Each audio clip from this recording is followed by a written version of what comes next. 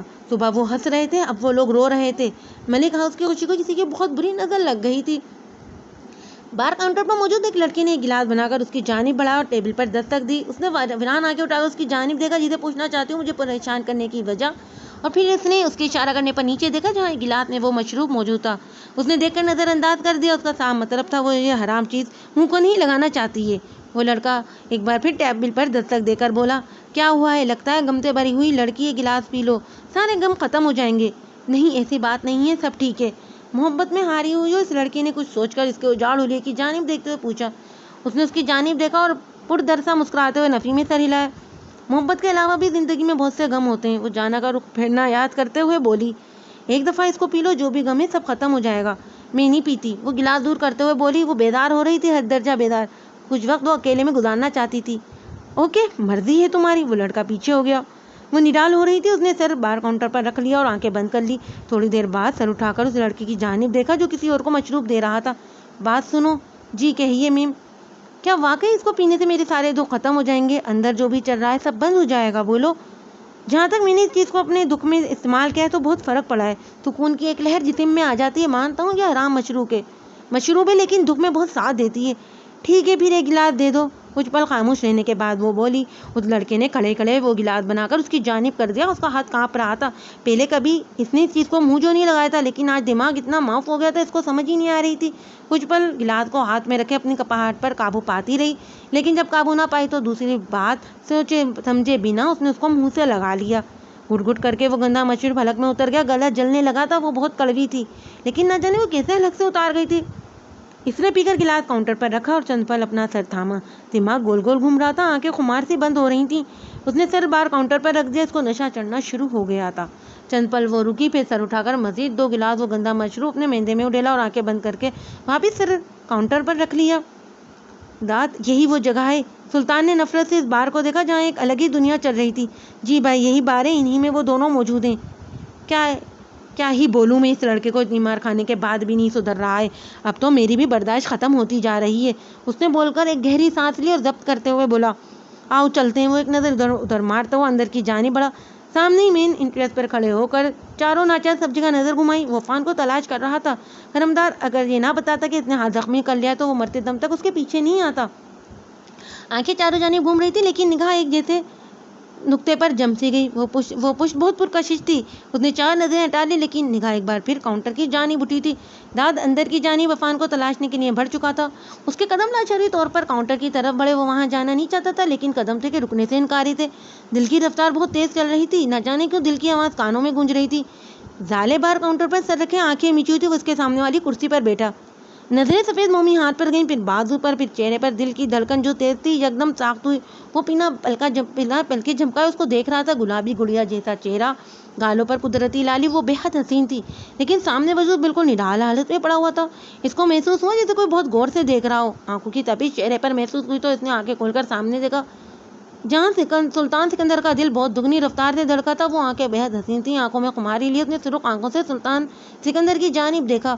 وہ چہرہ پہچاننے کی کوشش کرنے لگی۔ جب پہچان نہیں کر پائی تو آنکھیں دوبارہ بند کر لیں۔ یہاں وہ بے چین ہوا تو اس کی آنکھیں بند ہونے سے۔ کون ہو تم لڑکی؟ وہ بے اختیار بول گیا تھا۔ وہ ہنوز آنکھیں بند کیے کاؤنٹر پر ہی گری ہوئی تھی۔ زالے نے جسے سنا ہی نہیں تھا۔ سلطان نے ہمت کر کے اس کے سفید ہاتھ پر اپنی انگلی ٹچ کی اور الگ سے بامشکل آواز نکالی، کون ہو آپ؟ اس نے آنکھیں ذرا سی کھولی۔ نشہ بہت بری طریقے سے اعصاب پر حاوی ہو رہا تھا، لیکن سامنے چہرہ ناچنا تھا۔ وہ ایک بار پھر سر رکھتی، لیکن اس بار سلطان نے اس کا ہاتھ پکڑ کر جھولا تھا۔ کون ہو آپ اور اس حالت میں کیا کر رہی ہو؟ وہ نہ جانے کیوں اپنی سی لگ رہی تھی۔ ایسا محسوس ہوتا تھا جیسے بہت برسوں کی جان پہچان ہو۔ زالے بہت مشکل سے سیدھی ہو بیٹھی اور آنکھوں کو بھی زبردستی کھولا۔ تمہیں کیوں بتاؤں میں کہ میں کون ہوں؟ وہ آنکھیں ذرا سی کھول کر بیزار لہجے میں بولی۔ سلطان سکندر کی آواز کے سحر میں جیسے کھوسا گیا تھا۔ وہ سانس روکے اس کو دیکھ رہا تھا۔ زالے نے اس کو اسٹیل خود کو تکتے پایا تو اس کی آنکھوں کے سامنے چٹکی بجائی۔ وہ ایک دم ہوش میں آیا اور گڑبڑاتے بولا، تم ایک شریف گھر کی لڑکی لگ رہی ہو، یہ جگہ صحیح نہیں ہے، اس لیے پوچھ رہا ہوں کہ تم کون ہو۔ وہ بات کو سنبھالتے ہوئے بولا، مجھے تو اپنا نام بھی یاد نہیں، پتہ نہیں میں کون ہوں میں۔ وہ ہاتھ ٹپکتے ہوئے بے ڈھنگے انداز میں بولی۔ سلطان کو محسوس ہو گیا تھا کہ اس نے شراب پی ہوئی ہے۔ اس کو سخت چیڑ تھی جو شراب پینے والوں سے۔ وہ وہاں سے اٹھنا چاہتا تھا، لیکن ایسی قدرتی طاقت تھی جو اس کو وہاں سے اٹھنے ہی نہیں دے رہی تھی۔ اس نے خود کو کمپوز کیا اور تحمل سے بولا، آپ یہاں کیسے آئی ہیں؟ گھر کا ایڈریس یاد ہے آپ کو؟ میں ڈراپ کر دیتا ہوں۔ وہ ہونٹ باہر نکال کر انگلی ماتھے پر رکھ کر سوچنے لگی، یار 6 فٹ مجھے یاد نہیں آ رہا ہے مجھے۔ سلطان نے اس کو گھور کر دیکھا اور خفگی سے بولا، میرا نام 6 فٹ نہیں ہے۔ اس کو برا لگ گیا تھا اس کا ایسے بولنا۔ اوہ اچھا سوری، چلو کاکے بتاؤ کہ تمہارا نام کیا ہے؟ میں کاکا بھی نہیں ہوں، میں سلطان سکندر ہوں۔ آپ کون ہو؟ میں نے بولا نا دوست، مجھے نہیں پتا۔ وہ بہت اٹک اٹک کر بول رہی تھی، سر بہت بری طریقے سے جھوم رہا تھا۔ اس نے ایک نظر اس کو دیکھا اور پھر سر خود کو سرزش کرتے ہوئے اٹھا۔ وہ یہاں کیا کرنے آیا تھا اور کیا کر رہا تھا؟ وہ وہاں سے جاتا کہ زالے نے بے ساختہ اس کی کلائی تھامی۔ اس کے ہاتھ کا لمس محسوس ہوتے ہی اس کی دل کی دھڑکن رک رک کے چلنے لگی۔ سلطان نے نظریں گھما کر اس کی جانب دیکھا۔ کہاں جا رہے ہو؟ سلطان رک جاؤ، وہ ایک آواز سے اس کا ہاتھ تھامے بولی۔ زالے اکیلی ہے اس کے پاس، رک جاؤ نا دوست۔ اس نے مڑ کر دیکھا، وہ آنکھوں میں نمی لے کر اس کو دیکھ رہی تھی۔ وہ ہوش میں نہیں تھی۔ اس نے گہری سانس لی اور سامنے والی کرسی پر بیٹھ گیا۔ رکنا نہیں چاہتا تھا وہ، لیکن اپنے قدم آگے بھی نہیں بڑھا پایا تھا۔ میں تمہیں کچھ بتاؤں؟ کیا تم مجھے سننا چاہو گے دوست؟ آنکھیں بند ہو رہی تھی، لیکن اپنی آنکھیں زبردستی کھولی تھی اس نے ایک نظر پورے بار پر ڈالی اور ہلکا سا سر اصابت میں ہلایا۔ میرے جناب نے مجھے دھتکار دیا دوست۔ سلطان کا ہاتھ ابھی بھی زالے کے ہاتھ میں قید تھا۔ میری بڑی نے مجھے کہا تم شریف لڑکوں کو لوٹتی ہو۔ میری ماں نے کہا تم ایک بے غیرت ہو۔ میری جانا نے مجھ سے رخ پھیر لیا دوست۔ مجھے میرے بھالو بچے کو گلے نہیں لگانے دیا سفیان بھائی نے۔ انہوں نے سر پر ہاتھ نہیں رکھا میرے۔ جناب نے کہا تم مر جاؤ۔ میری ماں نے بھی کہا تم مر جاؤ۔ اس کی آنکھوں میں نمی چمک رہی تھی، اس کے لہجے میں کتنا دکھ تھا، یہ چیز سلطان سکندر کو بہت محسوس کر رہی تھی۔ وہ بول کر ایک دم چپ ہو گئی۔ سلطان نے اس کی جانب دیکھ رہا تھا۔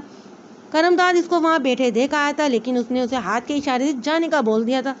تمہیں پتا ہے دوست، میں بہت تکلیف میں ہوں، اتنی کے اندر ہی اندر گھٹ رہی ہوں، لیکن میں کسی کو کچھ بول نہیں پا رہی ہوں۔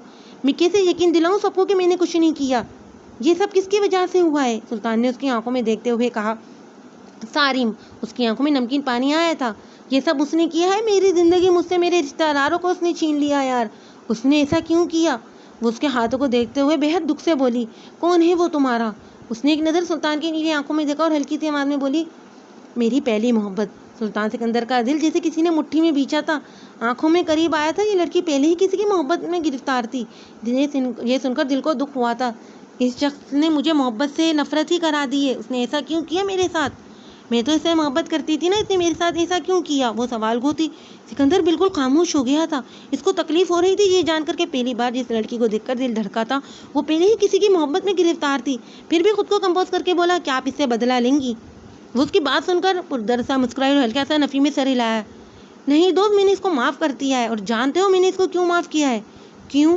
میری جانا کہتی ہے معافی مانگنے والے سے زیادہ معاف کرنے والا بڑا ہوتا ہے، اور اللہ بھی اس شخص کو پسند کرتا ہے جو معاف کر دیتا ہے، اس لیے میں نے بھی اس کو معاف کر دیا۔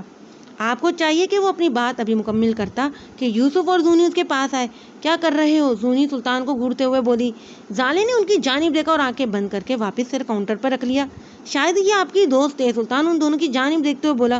یوسف نے اس کی طرف دیکھا۔ سلطان سکندر کی پرسنالٹی ہی ایسی تھی کہ وہ کوئی بھی بدتمیزی نہیں کر پایا، ورنہ یوسف کا بس نہیں چل رہا تھا کہ وہ اس کا سر پھاڑ دے۔ دونوں ہی اس کو الٹا سمجھ گئے تھے۔ ان دونوں کی نظریں سلطان کو بہت کچھ باور کروا گئی تھی، اس لیے وہ خود پر اعتماد لہجے میں بولا، آپ کی دوست نشے کی حالت میں، ان کے لیے یہ جگہ سیف نہیں ہے، ان کو آپ لوگ یہاں سے لے جائیے، ان کے ساتھ کوئی بدتمیزی نہ کرے، اس لیے میں ان کے پاس رک گیا تھا۔ سلطان کھڑا ہو کر سنجیدگی سے بولا۔ یوسف نے اس کی طرف دیکھ کر رسابت میں سر ہلایا۔ سلطان نے ایک بھرپور نظر اس پر ڈالی اور اپنے قدم باہر کی جانب کر لیے۔